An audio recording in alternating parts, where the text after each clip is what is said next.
धीरेन्द्र कृष्ण शास्त्री। नमस्कार दोस्तों, हमारे YouTube चैनल एन के हिंदी स्टोरी में आप लोगों का स्वागत है। दोस्तों, आज हम बागेश्वर धाम के महाराज धीरेन्द्र कृष्ण शास्त्री जी के बारे में विस्तार से जानेंगे। आप लोगों से निवेदन है, वीडियो को पूरा देखें। अगर आप लोग भी हिंदी कहानियां पसंद करते हैं तो कृपया हमारे चैनल एन के हिंदी स्टोरी को सब्सक्राइब करें। चलिए तो बिना किसी विलंब के वीडियो शुरू करते हैं। महाराज धीरेन्द्र कृष्ण शास्त्री कौन है? महाराज धीरेन्द्र कृष्ण शास्त्री मूल रूप से मध्य प्रदेश के रहने वाले हैं। इन दिनों धीरेन्द्र कृष्ण शास्त्री देश भर में अपने चमत्कार के लिए जाने जाते हैं। ऐसा माना जाता है कि जो भी व्यक्ति अपनी अर्जी बागेश्वर धाम में लगाता है, बाबा उनकी सभी समस्याओं को एक कागज में लिखकर उसका उपाय बताते हैं। कई लोग इसे उनका चमत्कार मानते हैं तो कई लोग इसे मात्र अंधविश्वास।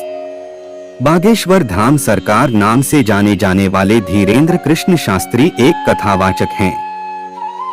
धीरेन्द्र शास्त्री जी मध्य प्रदेश के छतरपुर जिले में पड़ने वाले प्रसिद्ध धार्मिक तीर्थ स्थल बागेश्वर धाम सरकार के पुजारी हैं। उनके धाम में देश के कोने कोने से कई श्रद्धालु उनके दर्शन के लिए छतरपुर जाते हैं और अपनी अर्जी लगाते हैं। इसी प्रकार से कई श्रद्धालु अपनी मनोकामना पूरी करने के लिए खाटू श्याम जी के दर्शन करने जाते हैं। देश विदेश से बहुत संख्या में लोग इनके दर्शन के लिए हर रोज आते हैं।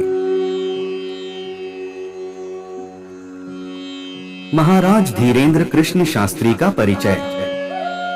बागेश्वर धाम सरकार धीरेन्द्र शास्त्री जी का जन्म 4 जुलाई 1996 को मध्य प्रदेश के छतरपुर जिले के गढ़ागंज गांव में हुआ था। इसी स्थान पर हनुमान जी के प्राचीन मंदिर बागेश्वर धाम स्थित है। धीरेन्द्र कृष्ण शास्त्री जी के दादाजी पंडित भगवान दास गर्ग सेतुलाल ने चित्रकूट के निर्मोही अखाड़े से दीक्षा प्राप्त की थी। इसके बाद ही धीरेन्द्र शास्त्री जी के दादाजी ने बागेश्वर धाम को जीर्णोद्धार करवाया था। इनके दादाजी पंडित भगवान दास गर्ग इसी धाम में दरबार लगाया करते थे। धीरेन्द्र शास्त्री जी के पिता रामकृपाल गर्ग कोई कार्य नहीं करते थे, वह नशे के आदी थे। परिवार में इनकी माताजी सरोज गर्ग एक गृहिणी है। धीरेन्द्र कृष्ण शास्त्री जी के एक छोटे भाई शालिग्राम गर्ग हैं। वो भी बागेश्वर धाम को समर्पित हैं। धीरेन्द्र कृष्ण शास्त्री जी मात्र 12 वर्ष की आयु में ही प्रवचन देना शुरू कर दिया था। कहा जाता है कि बागेश्वर धाम सरकार धीरेन्द्र शास्त्री जी पर बालाजी हनुमान की असीम कृपा है, जिस कारण उन्हें कई सिद्धियां प्राप्त हुई हैं। धीरेन्द्र कृष्ण शास्त्री जी का शिक्षा। बालाजी बागेश्वर धाम सरकार श्री धीरेन्द्र कृष्ण शास्त्री जी ने अपनी 10वीं और 12वीं कक्षा की पढ़ाई अपने ही गांव गढ़ा छतरपुर के सरकारी स्कूल से पूरी की थी। इसके बाद इन्होंने बीए में स्नातक किया। धीरेन्द्र शास्त्री जी ने अपने दादाजी भगवान दास गर्ग से राम कथा सीखी थी। वह अपने दादाजी को ही अपना गुरु भी मानते हैं।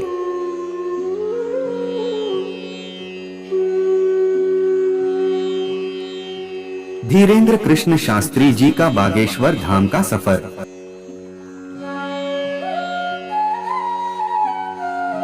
देश में बागेश्वर धाम सरकार को मानने वाले बड़ी संख्या में मौजूद हैं। बागेश्वर धाम में हनुमान जी का मंदिर वर्षों पुराना है। इस मंदिर में धीरेन्द्र शास्त्री जी की पिछली 3 से 4 पीढ़ियां पुजारी का काम कर चुकी हैं। इनके दादाजी भगवान दास गर्ग ने हनुमान मंदिर बागेश्वर धाम का पुनर्निर्माण करवाया था। साल 2003 से धीरेन्द्र कृष्ण शास्त्री जी इस दिव्य दरबार की देखरेख कर रहे हैं। मात्र 9 वर्ष की आयु में इन्होंने हनुमान जी की पूजा शुरू कर दी थी। तब से ही इन पर बालाजी का आशीर्वाद बना हुआ है। करीबन 300 साल पहले मानव कल्याण और जनसेवा के लिए सन्यासी बाबा द्वारा बागेश्वर धाम को शुरू किया गया था। धीरेंद्र शास्त्री जी द्वारा इस परंपरा को आगे बढ़ाया गया। अपने गुरु समान दादाजी भगवान दास गर्ग के बाद इन्होंने ही बागेश्वर धाम का कार्यभार संभाला। बागेश्वर धाम से प्रसिद्धि प्राप्त कर चुके धीरेंद्र शास्त्री पर बालाजी महाराज हनुमान जी की कृपा है। इनकी शरण में जो भी व्यक्ति आता है उसकी समस्या का समाधान बालाजी के परम भक्त बागेश्वर धाम सरकार द्वारा कर लिए जाता है। इस धाम में हर मंगलवार और शनिवार को लाखों की संख्या में श्रद्धालुओं की भीड़ दिखाई पड़ती है। धीरेंद्र कृष्ण शास्त्री जी का अवार्ड। साल 2022 में धीरेंद्र कृष्ण शास्त्री जी को कई पुरस्कारों से सम्मानित किया जा चुका है, जो कि निम्नलिखित हैं। Sant Shiromani, world book of London, world book of Europe,